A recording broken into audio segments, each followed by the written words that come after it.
clinch. 2 seconds, 1 second. Kobe pump fake. Kobe for the win. Kobe the dagger.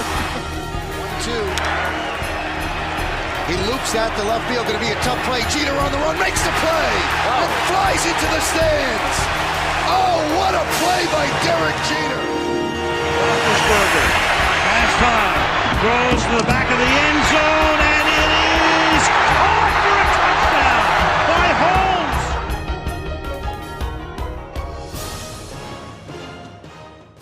This is the Personal Foul Podcast. I'm your host, Colton Gesser, back for an exciting show on deck with special guest Mike Gill from 97.3 ESPN. He is a 2009 New Jersey Sportscaster of the Year. Where I was interning, the man runs the show there. Mike Gill, what's up, Mike? Thanks for coming on. I try to run the show. Hey, man, you do. You do a really good job at it. And, one of the guys I'm friends with, Hunter Brody, one of your co-hosts, has journeyed off and working at or had his time this weekend at 97.5 The Fanatic. But you do a heck of a job there. 97.3, it was exciting to work with you and intern with you, and excited to talk to you here. Yeah, man, I'm excited to do this. I don't do too many of these, so you're lucky. Hey, like I said, it's an honor. It's an honor to intern with you. So excited to get into a little bit of Philly sports here and your West Virginia Mountaineers. It's been a weird NCAA tournament. What are your thoughts on it? I've heard kind of like a mix. Like, it's been a bad tournament. I don't know if it's been a bad tournament per se. I think the good teams are underperforming. At the same time, the lower seeds are coming to play. I got in a few arguments with people over the Ohio State game and with Oral Roberts, and like, Ohio State played well. No, they didn't. Oral Roberts took it to him. Same thing with Loyola Chicago taking it to Illinois yesterday. What are your thoughts so far on the tournament? Because it's been absolutely insane. Well, a couple things. One, I saw somebody complaining about the seeding and like how they did these seedings. And, I think it was really hard this year to do the seedings because the seasons were like, you didn't get full seasons. You didn't see like non-conference games. You got these wonky like back-to-back in some areas. Some teams had 2-week COVID layoffs. So I imagine, like Virginia was a 4 seed. And they didn't know if they were going to play until the day before their game or really the day of their game. So it has been a very odd year and an odd tournament. And then you have all these upsets because, there's a couple things that come into play here, Colton. I mean, I look at these mid-major teams. The thing that I feel like over the years, these aren't as big a surprises that they win anymore is because they have kids that play for 4 years.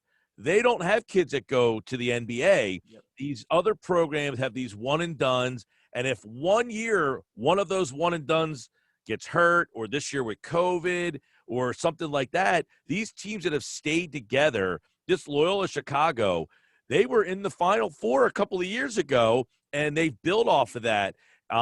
So I think you're going to continue to see this. Now, well, does it make the tournament great? The upsets in the moment are great. I think the ratings are going to be horrible for this tournament. I think it's going to be horrible. But that doesn't necessarily make the tournament not great. It just people like star teams. Well, you had no Duke. North Carolina stunk this year. Kentucky didn't make the tournament. So I think the ratings are going to be really bad. But overall, I love the tournament every year. It's my favorite 4 days. I love it. I take vacation every single year for this tournament. That's why I'm talking to you now, because I don't work during the tournament. I love it. But it'll be interesting. I have Gonzaga and Loyola Chicago in my finals. There are 2 mid-major programs, and to me, they're still alive, and I think it's going to be cool. But I think the ratings are going to be really, really down. But, people like the high-powered blue blood. That's why I think people are telling you it's not a great tournament. Yeah, and I don't like that because, like you just said, the mid-major teams, the 4-year kids, you're not going to see that with Duke, North Carolina, and it's starting to bite them. And same thing with Michigan State. That's another thing that's usually there. They got bounced by UCLA in their playing game. Very disappointing season. The Big Ten overall has been very disappointing in the tournament. Ohio State, I had Ohio State going deep in both my brackets. Yeah, they got bounced first weekend. Illinois, I had winning it all. I thought Illinois was playing the best basketball. They beat up Michigan, who I think is a really good team. As you can tell, I'm repping my Michigan Wolverines are playing this afternoon later on, 7 o'clock. Well, when they lost, what's his name? DeSumo, they lost, and he throttled them. Michigan. Oh, Isaiah Livers. Right. When Livers went down, I kind of took them out of my championship. But I thought with him they could be a Final Four team. Without him, I'm not sure how far they go. Yeah, I think their defense is still very good. I have them beating Gonzaga in one, losing to them in another. It doesn't matter. My champ's out, so it don't matter anymore anyway. You called it. You called Loyola. Thanks for your 20. Yeah, donated my money there, but I cashed in on Michigan early on in the season.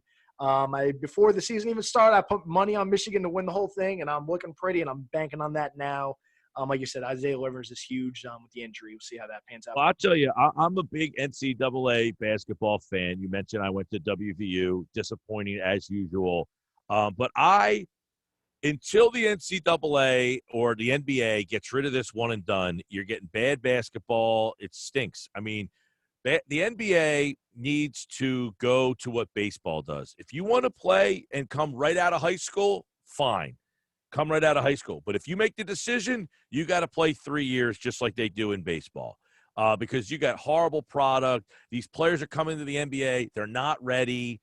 The league is bad. The NBA product's bad because of it. People argue, well, you can't – these kids have to be able to work. No, they don't. You run a business. You can have any prerequisite you want on that business. I can't just say, you know what, I want to be a police officer. No, you need to go to the academy first. You're preventing me from working. If you want to be a cop, you need to go to the academy. That's what it is. I can't just be a doctor. I have to go to med school. I can't just be a teacher. I need a teaching certificate. And I just can't play in the NBA if the NBA says you need 3 years of college basketball. That's what they need to do because their product stinks and the NCAA product stinks. Yeah, it's really interesting with these teams. That's what's going to be interesting. This year's Michigan teams, a lot of transfers, 4-year guys. Mike Smith comes in from Columbia. Sean D. Brown comes in from Wake Forest. Another senior transfers in. Michigan coming in next year with the #1 recruiting class. And those are probably a lot of one-and-done guys. So it's going to be really interesting to see how it's panned out. It worked for a little bit with Duke, North Carolina, and Kentucky. And this year has not worked for either of those teams. And, you're paying the price. Now hopping into the sports you cover in the local area, we're going to hop with the Sixers. Right now, the top teams in the Eastern Conference had probably the MVP of the league, Joel Embiid, who survives an injury. I'm sitting there watching it live, and I'm like, well, he's done for the season. And he doesn't, and he somehow survives, not getting a torn ACL, gets a bone bruise, I believe. What are your thoughts on this 76ers team? And right now, they squeak out a win against a gritty New York Knicks team the other night. What are your thoughts on the 76ers team? Hey, look, I don't think that anybody can give you a definitive who this team is until we see them play in the playoffs. That's what it comes down to. They've exceeded expectations. This was a team that was a 6th seed last year. They tweaked their roster, but they didn't add like some star, big player that makes you feel like, well, they got this guy and they're going to be so much better. They made the coaching change. I think everybody was ready for that. We could debate how much Brown was at fault. I don't think he was the biggest problem they had. I think they had a faulty roster. They came in, they tweaked the roster. The roster is better suited for today's NBA, and you're seeing a better team because of it. But it doesn't make people – because they now have Doc Rivers, people I don't think believe in them anymore. They still need to wait and see because it all comes down to what Ben Simmons are you going to get, what Joel Embiid are you going to get, and what Tobias Harris you're going to get in the playoffs. Tobias Harris can average 30 a night, and he's not going to settle people's minds until he does it in a playoff series. So when that happens, we'll start to have a different opinion of Harris. Until that happens, I think people are going to question him. Me personally, I think Harris is a better player. He has grown as a player. I see that, and I trust that in a playoff series, he's going to be better than the guy that we got before. Ben Simmons, I don't know. I mean, he's very similar to the guy we've seen. I think the roster around him makes him a better player than the rosters he's had before. But until we get that in a playoff series, I think people are still going to be skeptical. I think most people still look at the Nets as the favorite. I think the Bucks are playing better. I think Miami's scary. They've got, they had COVID problems. Now Butler was injured. He's back. They're going to make a trade. They just got Ariza, so I think they're going to add this trade deadline on Thursday at 3. Can the Sixers get Lowry, or are they going to just get a couple of pieces to tinker? I know everybody anticipates them doing something. Daryl Morey knows this team needs more. They need something, probably a couple things. Can they get it all done? We'll see. But I'll tell you, I definitely think that this team is legit. They are not like, hey, they're in first place, and you're going to see them fade off into like fifth or sixth because they start playing poor down the stretch. I think them winning games without Embiid is showing that they've kind of matured and grown up. Yeah, I don't see this as an Atlanta Hawks team from years past with Al Horford, or a team in Toronto who was the number one seed when they had Lowry and DeRozan, where it's like, yeah, this team isn't scary as a one seed. They're a regular season team. I think this team is very good. I like the roster this year. When I was interning there last season, I did not like the roster. I thought Al Horford was a disaster, didn't fit with Joel or Ben for that matter. I think Danny Green's for the contract. It's kind of like an expiring deal. You had to trade one to get one with Al Horford's deal. I like Seth Curry. It's, as you said, it's a better roster suiting for their star in Ben Simmons. And Ben Simmons picks his moments, which I don't like with Ben. When he's in that primetime game against the Lakers, my man dominates the game. It's like, holy crap. If you get this 2 or 3 nights a week out of Ben Simmons, this team is legit. And if you get it in the postseason, this is going to be a tough out. If you look at his size and length against a Durant, he's going to problem Kyrie Irving and James Harden if they match up in the playoffs. Yeah, I mean, Ben obviously on the defensive end is something special. They've got Matisse Thybulle, who they got to, figure out how to get more minutes with the defense that he brings to the table. Joel is another defensive player of the year candidate. I don't know that he's the best defensive player, but he, as a rim protector, he's in the mix. So you add all that in, they're a very tough out. But no, they are not that Atlanta Hawks team. This team has MVP candidate in Embiid. They've got, Simmons, who's obviously a multiple-time All-Star. They got Harris playing at a very high level. And they've got very good complementary players. The role players are the right role players. The players they had last year were not the right role players. Josh Richardson was not a good fit. Horford, way bad fit. And then, it didn't help that Joel and Ben were not as good of versions of themselves as they are now. But people forget those guys are so young. And I say this a lot. When your two best players are also your youngest two players, you're going to struggle. And that's what the Sixers were dealing with a lot during, the last couple of years, was their best two players were also their youngest two players. You're not going to win playoff series in the NBA with the young. Michael Jordan didn't win when he was, rookie, second, third. It took him 6 years before he finally, threw the Pistons and got knocked off. I think the Sixers are going through went through a lot of that where they lost again. These guys are getting older, though, and they're getting more experience and losing, and they're not liking it. So I think this will be the year where I finally think Joel is mature enough and ready for them to get out of that second round. But that doesn't mean they're the best team in that second round. So, just because Joel might be ready, I don't know if the rest of the team's ready to follow him. But you need to have the best player on the best team to win a championship in the NBA. That is definitive. I think Joel Embiid is at the point where he can be the best player on the best team. Now, does he have the right talent around him? That remains to be seen. Yeah, I definitely agree with you on that. I think this kind of been a big thing I heard you guys talking about on the station was the maturity of Ben and Joel. Joel, I think, has finally hit his spot of being mature and is ready to go now. He's taken the fitness into a higher level, his physicality, his shape that he's in. Seeing him sit on the bench there eating a cheeseburger as he's getting stretched out before a game, I think he's ready to go. Glad he avoided a major injury. He was going to probably be the MVP of this season this year if he stayed healthy all the way. See when he comes back. As you mentioned, the trade deadline coming up. I know I've been reading your reports. One of the guy that comes to mind here is Kyle Lowry, local guy, Villanova guy. You think that's how they get it done? You think Morey gets him at the deadline Thursday?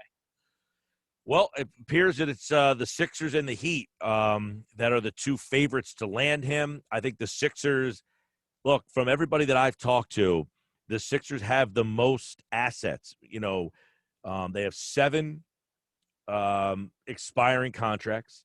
They've got a mountain of second-round picks. That doesn't mean they're going to get Lowry because they have second-round picks, but they have the contracts to match up to get him with Danny Green. They have a trade exception for about $8.5 million, somewhere in that range. They can dangle that out there. I don't know that will be enough to get Lowry. I think to get Lowry, you're going to have to use Danny Green. That's definite. He has to be included in the deal because of the salaries, because of how much money Lowry makes. Then you're going to have to include like a Mike Scott and probably another player. And then it's going to come down to, do you want to give up Matisse Thybulle? Do you want to give up Tyrese Maxey? One of those two guys are definitively going to have to be involved in the deal, possibly a first-round pick. The Sixers have the most to get it done. Whether or not they think Lowry's the right, fit to pull the trigger on, that remains to be seen. I think if we know anything about Daryl Morey, he's not afraid to make a splash and do something creative or do something major. So if he thinks it's the right deal and he can get it done, I don't think there's any reason to think that he wouldn't. But I don't know that that's the deal they make. I would imagine you might see two smaller type of deals. That's how I kind of feel like. I think they like their starting five. They just want to add to their bench. I think that's best thing for them as well. I think their starting five can compete with that Brooklyn starting five, especially on the defensive end. Sliding into another sport now you cover, the Eagles, very interesting offseason. Rumor came out they tried offering a deal for Juju Smith-Schuster, multi-year contract. They didn't get him. He goes home to Pittsburgh. Thoughts on the Eagles offseason, especially with the cap going down? It's been a lot of talk. Jeffrey out the door. Jackson clearly is gone. What are your thoughts on the offseason so far for Philly? Well, that Juju Smith-Schuster thing was weird because the agent called the Eagles. In other words, like, hey, you guys need a receiver. See what the offer is.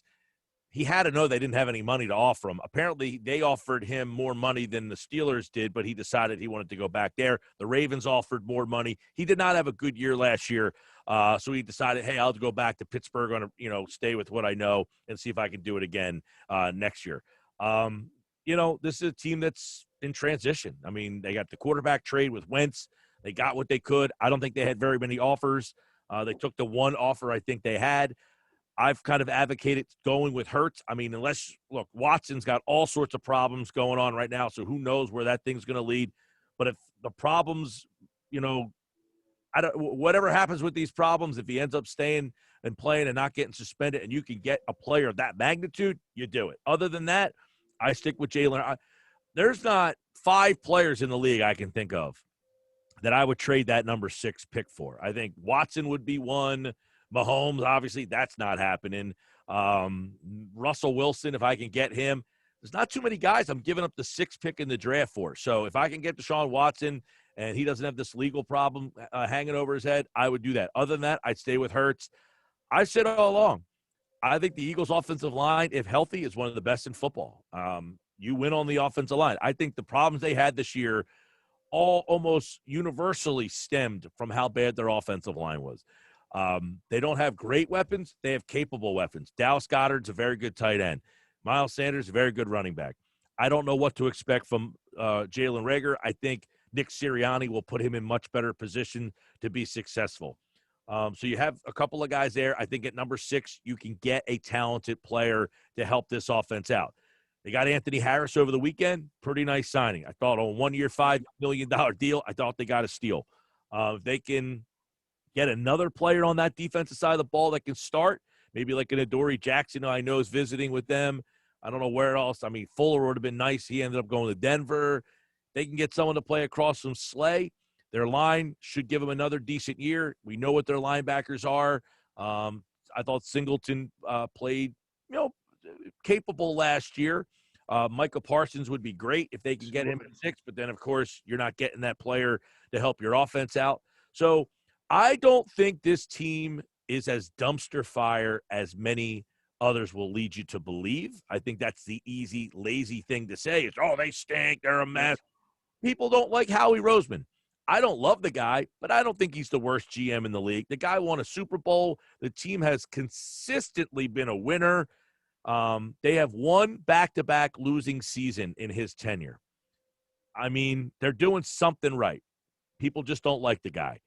Fine. But I think that clouds how bad they think this team really is. I don't think they're as bad as people are making out. They're getting older on the offensive line. Yep. They need to get better there and younger. But I think for the 2021 season, they could be that team that goes from 4 wins to 10 wins. They have a schedule where they will play 11 teams that did not make the playoffs last year. It reminds me of the Steelers schedule from last season where they played a lot of nobodies and teams that were struggling. They took advantage of it for the most part, and it bit them in the rear. A lot of teams do it. The Bears a couple of years ago were horrible. Then they won 13 games. This happens a lot, and I think the Eagles with that off. In 2012, the Eagles won 4 games. Their offensive line lost 4 starters. They fired Reed. Chip Kelly came in. They won 10 games.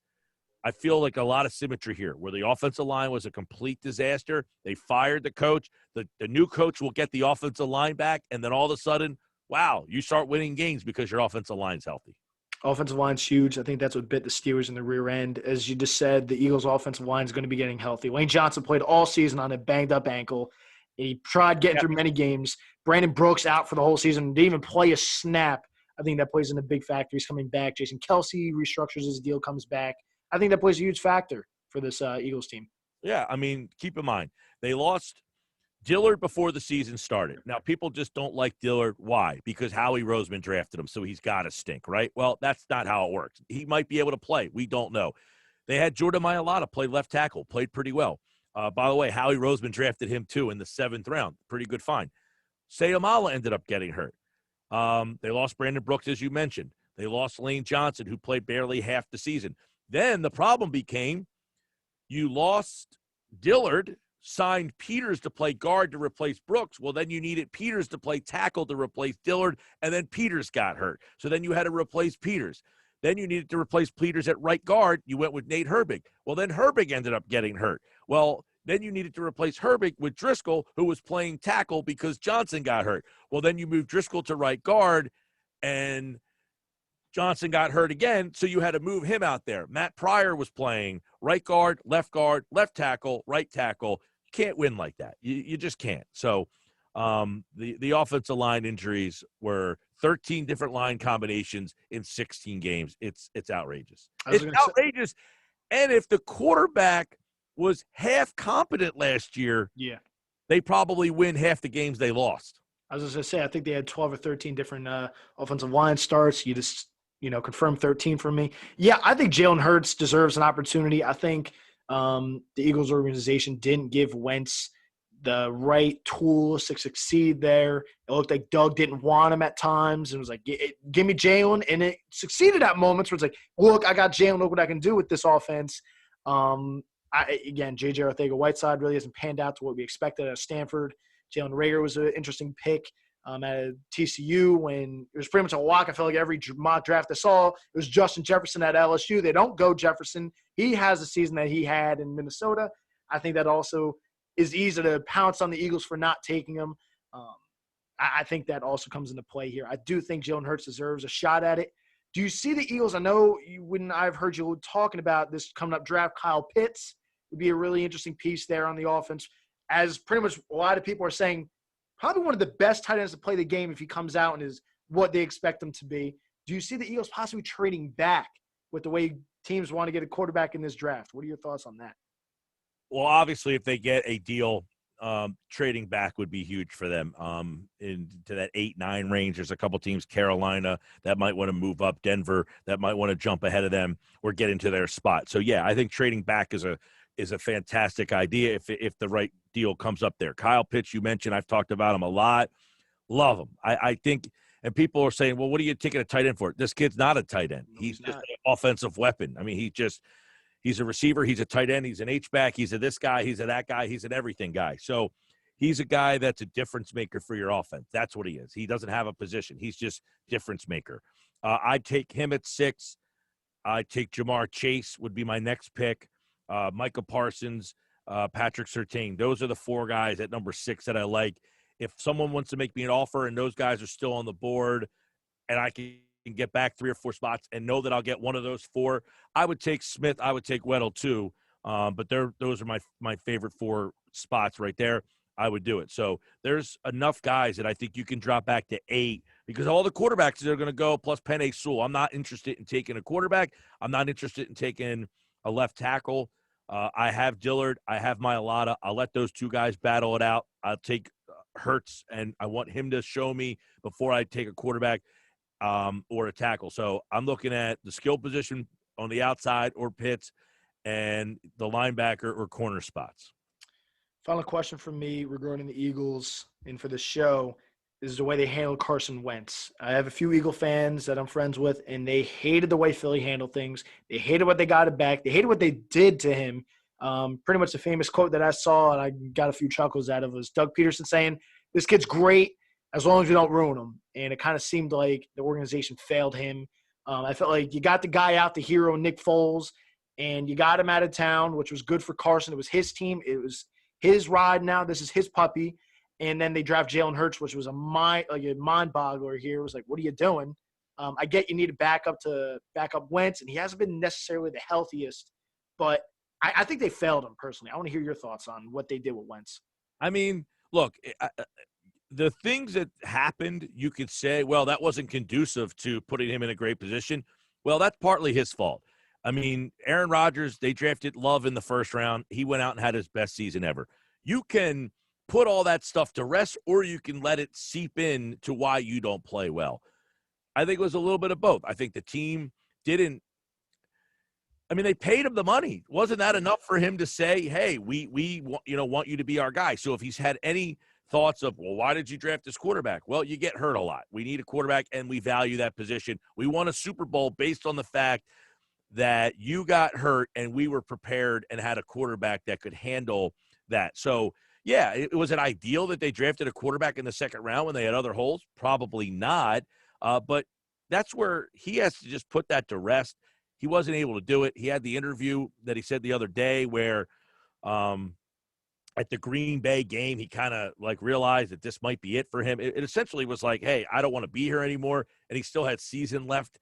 I don't think it was handled well by either side. I don't think Carson – look, we talk about this all the time.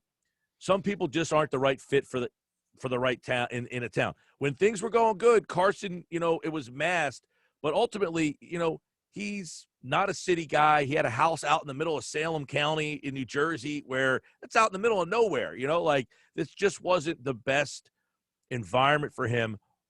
And then when things got bad, I think that compounded that this is not the best setting for him.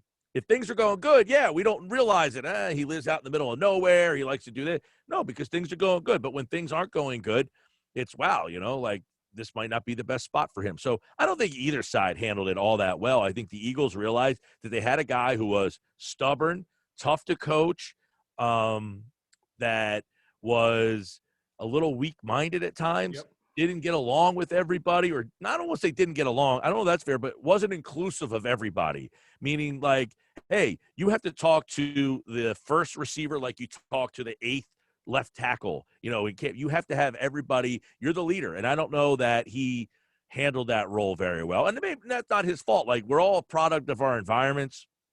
Here's a guy who played at, a smaller school, grew up in the middle of, North Dakota, which, I'm sure his upbringing was a lot different than a lot of the guys in that locker room. So I think he was in a tough spot. I don't think he handled it great. I don't think the Eagles handled it great. But I don't think you can say it was 100% the Eagles' fault, 100% Wentz's fault. I think they all take some blame. And look, if I think we'll see what kind of player Wentz is when he comes out this year. Do they salvage him there, or is he a guy that was just legitimately broken? Yeah, case, by the way. Yeah, I think it definitely the more and more you think about it and the way he didn't talk about it in his pressers at all, like the Colts, like no Philly people are asking questions for him. That is like, you talk about your past, sir. Like that is how things work. You had a past. It may not have been the best. And I have to agree with you. I don't think the culture was a good fit for him. And I don't think he had the toughness to play in a market like Philly, because you expect greatness in Philly, and he had his moments and he couldn't take the lows.